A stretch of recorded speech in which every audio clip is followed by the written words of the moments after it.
Welcome to another exciting episode of Musa and Show. Here is what we have today. However, I say, why do you think we struggle to recognize that we are no longer tied up by apartheid? Mindset. Yeah. Mindset. And politics is interested in us staying that way so that we remain subservient, so that we keep voting for them even when they are not good enough for us. Sanibona, in preparation for le video namuhla bengibhekelele le conversation kwi-channel King David Studio lapho khona bekaxoxa khona no David Mashabela. Kuningi kakukhulumile kodwa le part nje ngicaphunile engiqale ngayo ngizwe interesting kakhulu. Ngitheke ngaphamba ngingene kwi-video namuhla angiqale ngidlale le video because kunezinto ezi interesting azishoyo ubaba uMthabela la. Okokuqala nje uthi funeka kushintshe mindset yethu. Tokuqala nje funeka ishintshe mindset yethu, indlela esicabanga ngayo, indlela esizibuka ngayo thina, indlela esiresponda ngayo to ama situations.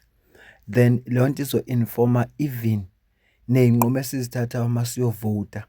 Yabona nje mayithi funeka kushintshe mindset and the politics is enjoy uma thina singabantu abacindezelekile ngoba sibavotela labantu noma sibona ukuthi it's been 30 years akwenzeki lutho.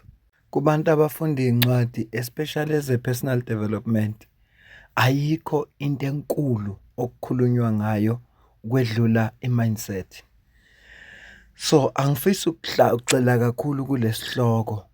Kwivideo kanamuhla sizoqhubeka le video le esesayiqala ngeviki eliphelile ngizwe nethi angiqhubeke nawo lapho bengidlala khona ubhuti lo bekachaza i-root cause ye-corruption, i-root cause yokuthi sibe ne-corruption engaka especially kuma-institutions lawo esibheka ukuthi funa sisizakale kuwo. So sizoqhubeka nalo video ngoba abantu bangicelile ukuthi siqhubeke nayo. But nje ukubukela le video abafisa ukwazi ukuzwa the whole conversation bangayo King David Studio bawubheka le video kaBaba uMthabela. Inento eyiningi kakhulu kuningi ongakufunda kuyo. Kodwa nje into efike yangithinta lokuthi asishintshe mindset yethu. Politics is interested in us staying that way. Siphelile isikhathi sokuthi sifuna ukudatshukelwa. Siphelile isikhathi sokuthi abantu bafike bacula ama struggle songs basikhumbuza ukuthi konje kwakunjani ngesikhathi apartheid. No, funeka abantu mabeza kithi bafike bakhuluma ama meaningful conversation. Funeka sikwazi uku-engage nalabantu on a level ukuthi babone ukuthi labantu laba bayazazi bafunani. Lento ukuthi uphiwe izethembiso eziningi ongadeliver next kuzo ayiphela. If someone is intending ukuletha ushintsho akasebenze silibone ushintsho then bese sikwazi ukumvotela base simbonile ukuthi ngempela uyaletha ushintsho. Hayi laba bazitshela sizonenzela ukuthi ekubeni sisokola sonke lesikhathi bengesesiyingxenye yethu. Hayi sekufika isikhathi sokuthi iphele lonto leyo. The moment we change our mindset, everything else will change. It goes back to the conversation we had when we opened. Unless and until we are free here. Uthini umfana weRasta maseyidakelwe insango. Yeah. It's emancipate yourselves from mental slavery. Absolutely. None but ourselves. Nobody's here is going to come to save us. I keep hearing people saying, black men, you are on your own. Ufuna ukuba nobani? Because nabo laba basicindezele. They are on their own. And they are taking care of their own. Of their own. For how long are we going to say, I don't want to undermine what apartheid did in South Africa, but I have reservations about complaining about the same thing 30 years later that we were complaining about in 1994. What must change? Who must change it? Why is our education system so bad? Who must fix it?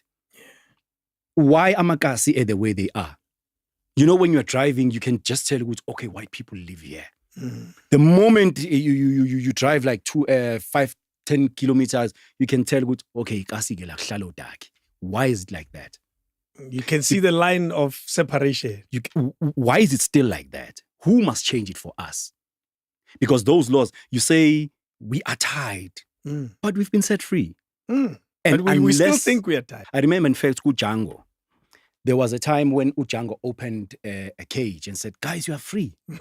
They could not understand. What do you mean we are free? What are we going to do without our masters? It is so sad ukuthi namhlanje sisacabanga ukuthi into evela kuDaki is not good enough. Ebhlungu into eyenzeka kithi ngoba laba ababecindezela abanye, they are there for their own people, not thina. Amandiya, they are there to serve abantu bakubo. Kodwa abantu abamnyama, we are on our own. Njengoba bebuza ubaba uMthayoti sifuna ukuba nobani. Njengoba bebuza ukuthi ubani uzosilungisela isimo uma kunje. Uma singakafiki thina la sizothi khona sekwanele. It's enough manje. Sikhathele ukwenza impilo zabantu zibe ngcono. If sikuvotele, we'll hold you accountable. Lento ukuthi siyakuvotela uyathutha labo uhlala nathi khona ngoba sohola 100,000 ngenyanga, so nama benefits ingane zakho seyifunda esilungwini, so ngcono wena nempilo yakho. Ngoba into eyenzakalayo, osopolitiki bona nezingane zabo nama families wabo bathuthukile, abantu abasele yithi. So into abayenzayo nje bona ba manage thina ukuze siqhubeke sibavotele bahlale la bahleli khona. It's enough. Asishintsheni mindset yethu. There is no Messiah ozosave unless thina we do something about the situation yethu. Akukho kuzoguquka. So lokhu sikhalisile sodwa. Asiqhubeke singene kwivideo namuhla. Bengithi nje angithi into le ndaba. I'm a director at a forensic practice in Umhlanga Rocks. I'm also the lead practitioner on the well-publicized eThekwini municipality case involving high-profile political figures that you see on your screens. So the reports that you see that culminated in the racketeering charges against the esteemed erstwhile mayor and others was compiled by myself. I played the role in supporting and assisting the DPCI and the NPCI and the NPA in the asset forfeiture processes in that matter and several other matters of national interest. By way of introduction, I hope that lets you understand why he says I'm a wanted man. KZN is the assassination capital of the country. It ought not to be so. The main driver of many of the assassinations is directed against persons that speak out against corruption or those that actually play integral roles in combating it. I hasten to think that exactly almost 10 years ago, Glenister waged a noble fight before the Constitutional Court. And Glenister, the victory that he won was on the back of a very difficult fight. A fight that talks to some of the stuff that was alluded to just now in dealing with the root causes of corruption and state capture in our country. Kuzoba kuncane uPaula kwami ngoba ngifisa ukuthi enabe lo baba futhi umuzwe kahle ngoba la uzokhuluma ngeroot cause ye corruption. Ngiyazi ukuthi le party le ekhona manje le ekhulumayo sesike sayicover kwivideo edlule. Kodwa ngithi asiqale phansi ukuze sihambe nayo senze nomuntu ongayazi nongayibona ngevideo edlule akwazi ukcatch up la ahambe kanye nathi ngoba manje uzokhipha iroot cause ye corruption. We have enough law. We have impeccable systems. We have organs of state from the DPCI, from the NPA, to the various organs of state. We've got nice and effective policy frameworks that ought to deal with or equip the state with the mechanisms to deal with state capture.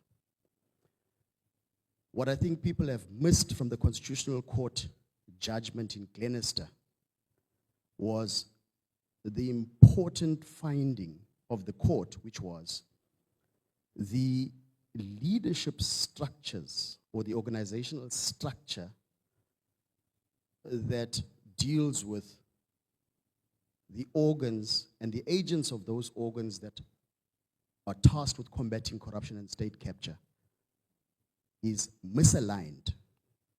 It's misaligned because, and this is not just my view, it's the view of the entire Constitutional Court judges 10 years ago. I'm disappointed that people haven't properly studied that judgment and then, in looking at it, identified the root causes of why we still have state capture and corruption. Of the main causes are the fact that our governance system is such that your political party with the most power or the most votes determines who would take ministerial positions. Those positions are then occupied by political office bearers and not people with technical capacity in those specific fields. For example, we ask why is the NPA inefficient or ineffective in dealing with corruption? Why is there a unit like the DPCI, the Hawks, who are primarily tasked with dealing with organized crime and corruption, not effective? Glenister gave us the answer. We as society failed, in a sense, because we didn't go back and carefully look at what were the judges saying. Imperative in the decision is the fact that the judges said, if we accept that political leaders appoint ministers, then it must be equally accepted that those ministers are aligned to political parties with political ideologies. And if they then appoint DGs and DDGs or heads of those departments, it is more likely and possible and probable that those heads will find it difficult to make independent decisions. Kona la usho nje ukuthi kule judgment eyaphuma 10 years ago bakubeka kucaca ukuthi njengoba ama-institution anjengoba NPA, ama-Hawks namanye ama-institution lawo afuneka ashushise abantu, ama-leaders walawo ma-institutions noma ama-minister aphatha lawo ma-institution akuthathwa abantu abanolwazi ngokomsebenzi ngokwe-experience, kodwa akuthathwa abantu aba-associated ne-political party kusuke iwina ukhetho ngaleso sikhathi noma ine-majority yamavoti. Uma sekufika isikhathi sokuthi akuthathwe iy'nqumo ey'thinta ama-political parties, then from lapho lo yiminister ngaleso sikhathi noma lo suke eyinhloko yalelo office lelo akasakwazi ukuthatha an independent decision. Angeke ngenze umzekelo, ngeke ngawenza last ngathi ama-Hawks investigate indaba kamama uKhumbuzo Chaveni, athatha yonke ama-findings wawo wanikeza NPA, but ayikaze yamprosecute. Asisho ukuthi kufanele improsecute noma kufanele, kodwa ngoba labantu laba ufana nomlungu wabo, i-EFF ya-release statement ngalokho nje yathi ukuba khona kwakhe lapha in the presidency kwenza ukuthi leli cala leli lingaqhubeki phambili, ngoba labantu laba okuyibona abaphethe lama institutions babekwe ama-political parties, ababekwanga ngenxa yomsebenzi. Maningi amaphoyisa ane-experience ebuphoyiseni, futhi uma ingangena kule y'khundla zokuba ominister bangenza umsebenzi ongcono, kodwa sinominister wamaphoyisa o-associated ne-political party okufuneka uma kuthiwa kuthathwa iy'nqumo ezithinta i-political party yakhe or ama-leaders wakhe, angeke azathatha independent decision because ekugcineni kosuku ilunga le-political party. I-root cause le ye-corruption ne-state capture. Asiqhubeke. And in the judgment with specificity, the court referred to decisions by police personnel as to whether they would investigate or not investigate, arrest or not arrest, prosecutors who would prosecute or decline to prosecute, or simply limp with the leg with which they ordinarily should sprint. Society sits and watches case after case collapse. And it's amazing, if you go 20 kilometers over the speed limit, you sure as hell are going to meet accountability.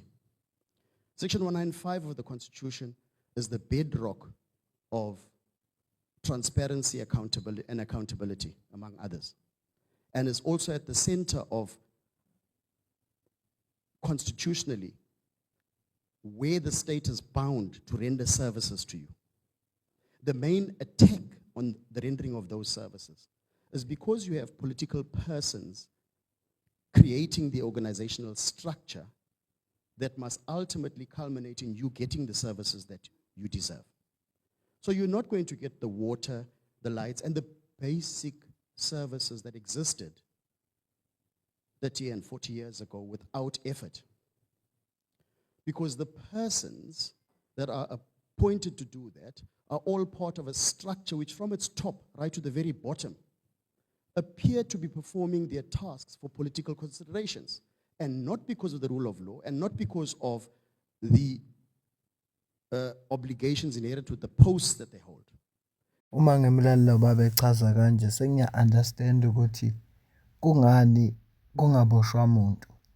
Ayikho into ebuhlungu nje ukuthi kuthiwa kuphuma ithenda yokuthi ifuna sifakelwe amanzi, imali ingabibikho, imali iphele ingabibikho, kodwa amanzi thina njengomphakathi singawatholi. Bese kuyacaca ukuthi cha idliwe imali, kodwa ekugcineni kosuku angeke uzwe kuthiwa khona ujezile ngenxa yokuthi bekunomsebenzi wenziwe laphaya noma kunemali ephumile kodwa umphakathi awuseviswanga.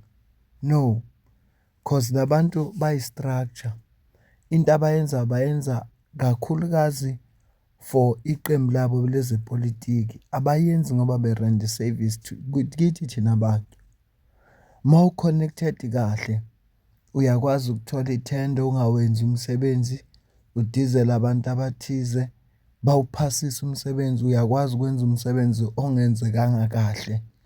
Udizela abantu ngoba vele u-connected kuthi umsebenzi wakho uphasile kodwa ube wazi na ukuthi awuwenzanga kahle, kudliwe imali. Ekugcineni kosuku akekho umuntu ozoboshwa ngoba abantu abaphethe lezi zinto babelonga kuma-political parties wona lawo. And this is what the court pointed at in Glenister when it said, far be it then to assume, and this was in respect of the Scorpions being disbanded, for those that haven't read that judgment. And the court pointed at the fact that the Scorpions was a mechanism that the state was obliged to have in order to deal with losses from the fiscus and corruptive practices. And with the proposal to bring in an agency like the DPCI, the argument went that if they, and as long as they reported to politicians, then who's to say that if politically proximate persons were implicated in the pillage and the rape of the state, that the law would apply to them? This is why I say, low to you and I, if we go 20 kilometers above the speed limit, we will face the consequences. When last in South Africa have you found any high-profile person being held to account in terms of the rule of law and the Constitution?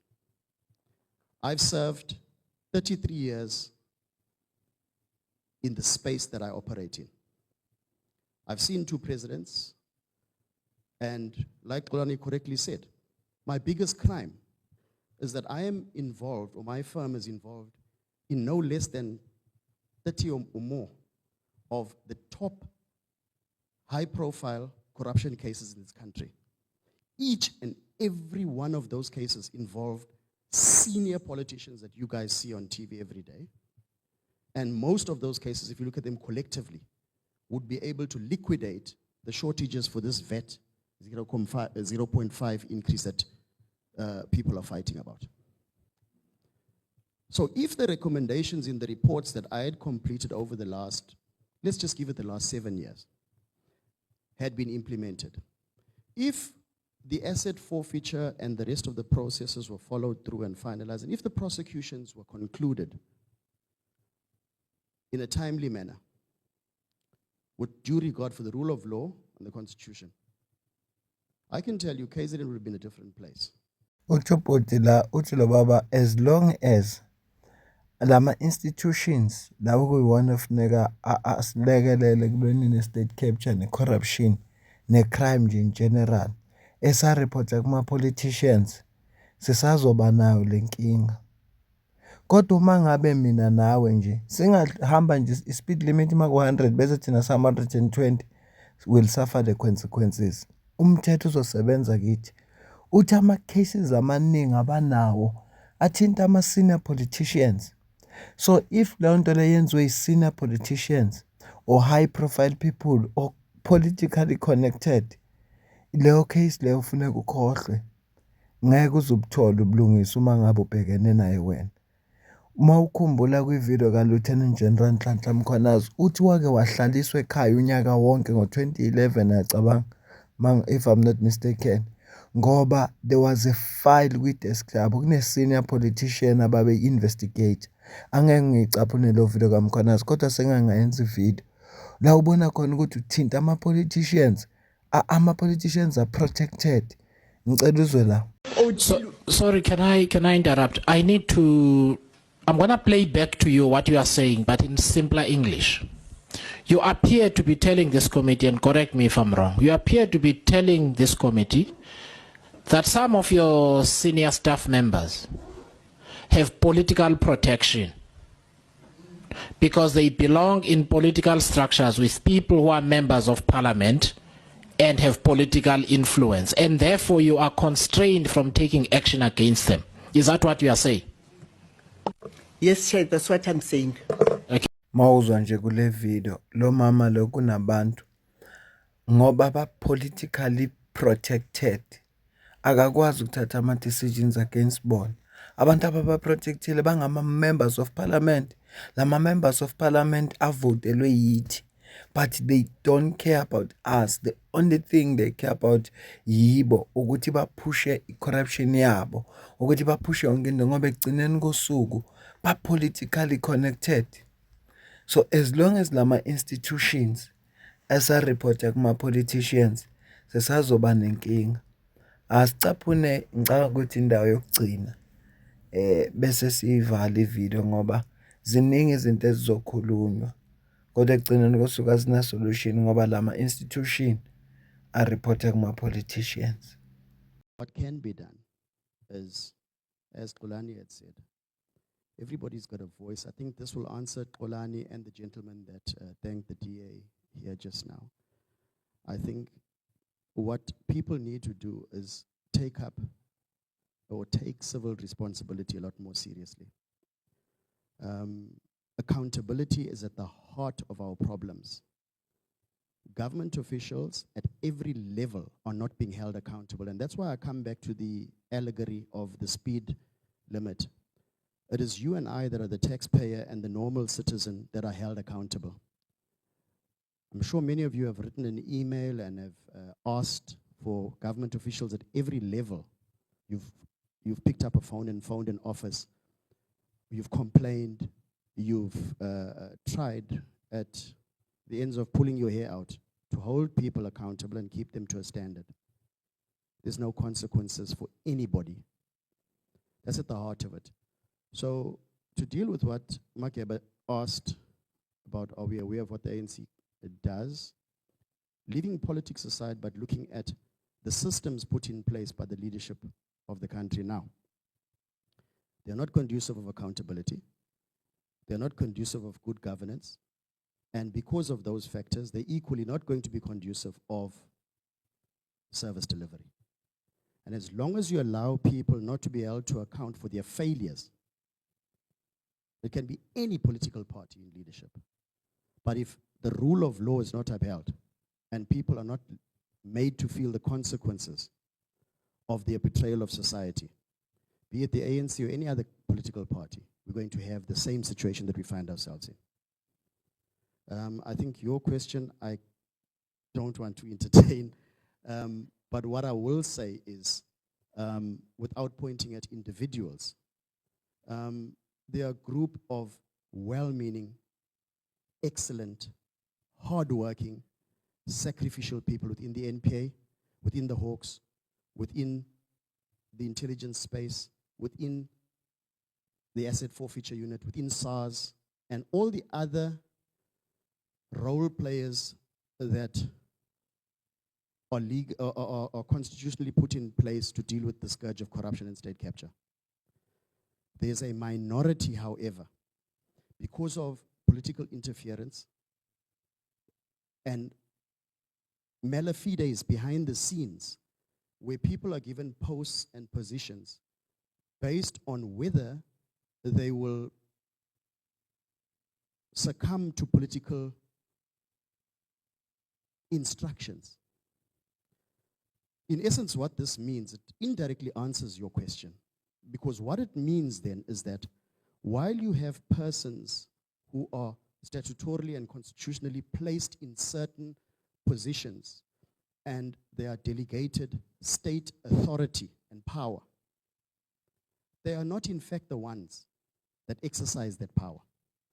Because you have backroom meetings and late night calls on secret apps where people receive instructions. And this is what the court pointed to, Constitutional Court pointed to, by the way, in a nuanced way from the judgment I spoke about earlier, to say that this is the root cause, that while you may have a head of a particular office, be it the NPA, or the head of the DPCI, ask the right questions as civil society. Will those people hold to account their fellow colleagues when they let a case slip? Will those people at the top, the very top, even at ministerial level, hold to account a head in a policing unit that fails to successfully collect, preserve, and present evidence so that you can have justice? No consequences. You see case after case falling apart out of court. Have you seen anybody from in those organs of state being held to account? So don't limit it to one individual within that structure. Ask about accountability in general. I think there's one last question at the back there about the Constitutional Court and whether the Constitutional Court is indeed captured.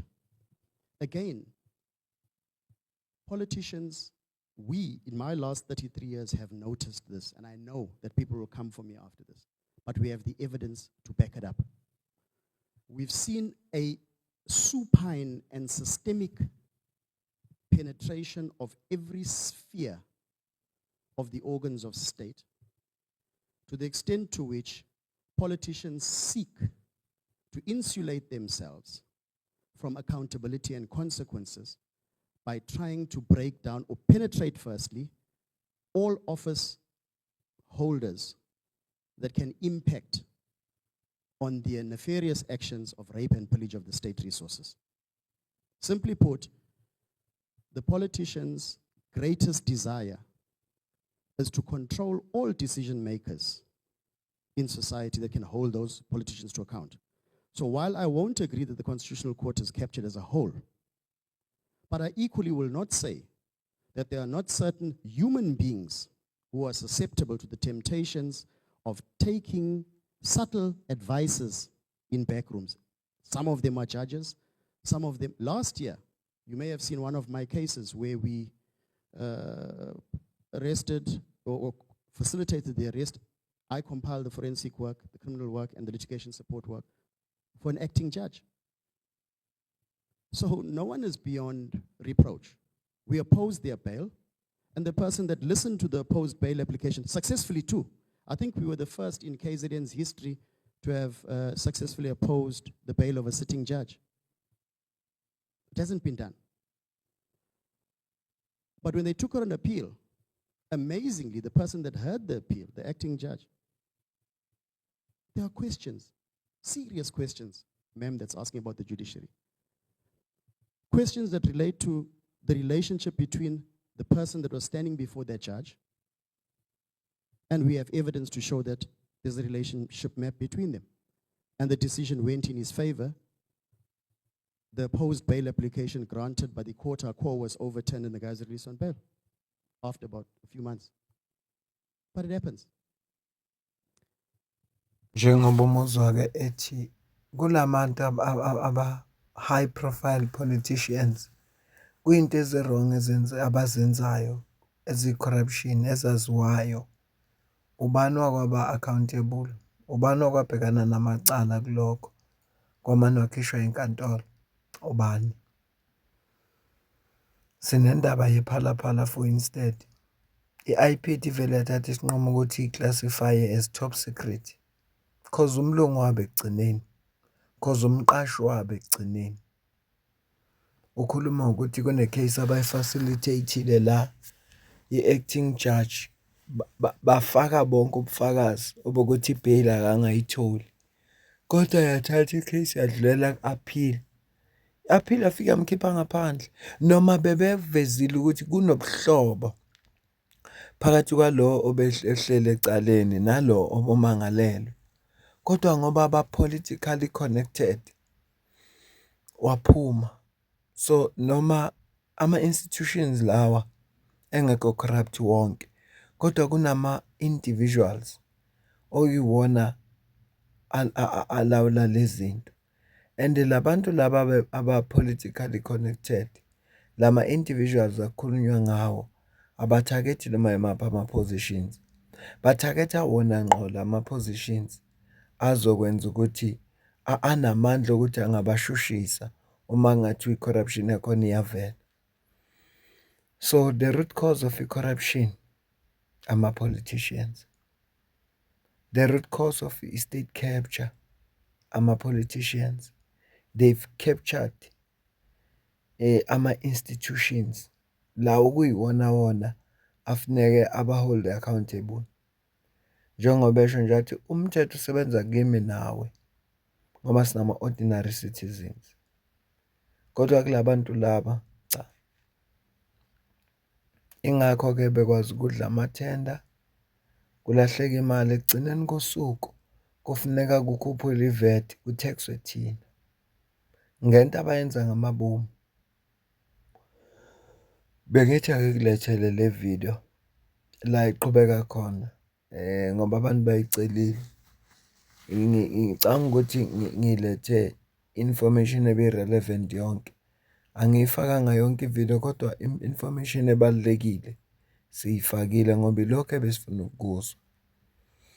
So ngiyafisa ukuzwa ukuphawula kwakho mayelana nalolu daba, ngizwe wena ukuthi kule simo sonke esibekiwe la ubona kanjani.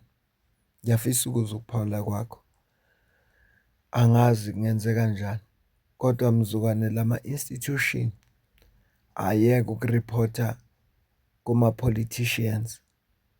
Ilapho khona esobona abantu beba-accountable, ilapho i-state capture sizophela khona, ilapho i-corruption engaka izoyeka ukuphela khona.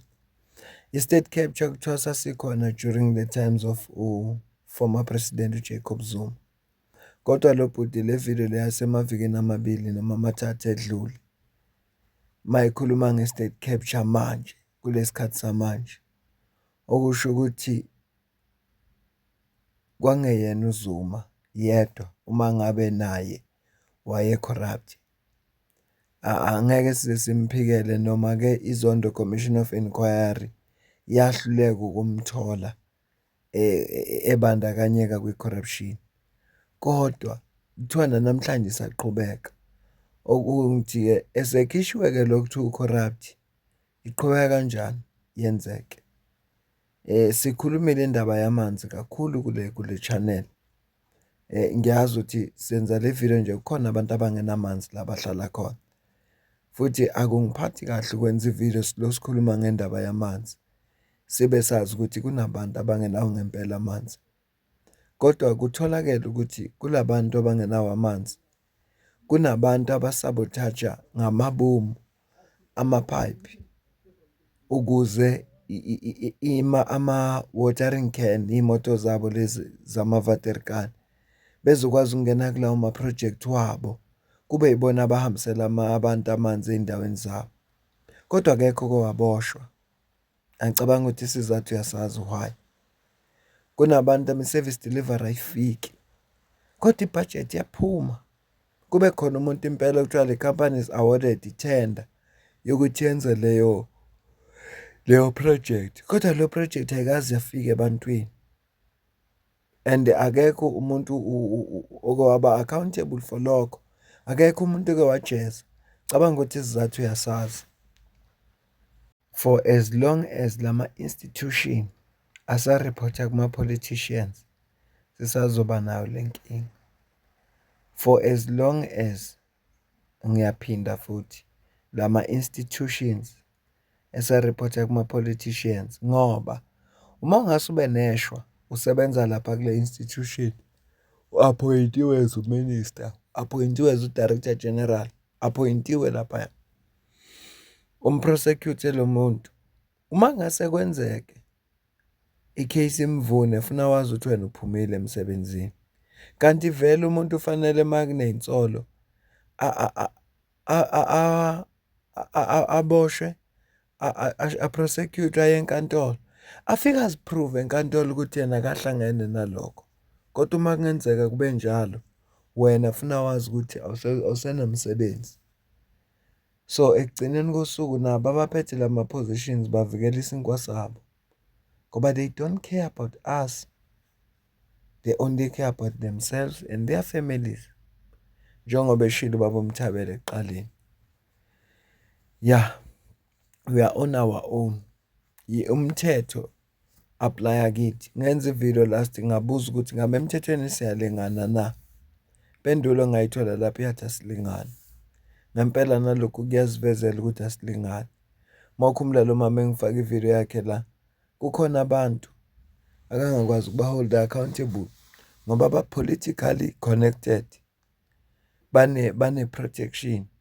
Abantu ababa-protecta members of parliament, lama members of parliament avotelwe yithi. So noma yini eyenzekayo, kodwa kule state capture esikhona manje, funa sazi ukuthi zingenxa yokuthi lama institution areporta kuma-politicians. So ngaku-advise mahala, mawufuna ukuganga kahle ungabi nankinga, yiba politically connected. Akekho ozokuthinta ngoba u-politically connected. Yingakho kukhona abantu abavuselwa ama-case, uzwe bethi no, this case is political, benga-understand kungani, kodwa manje sengiyakuqonda. Ngiyabonga.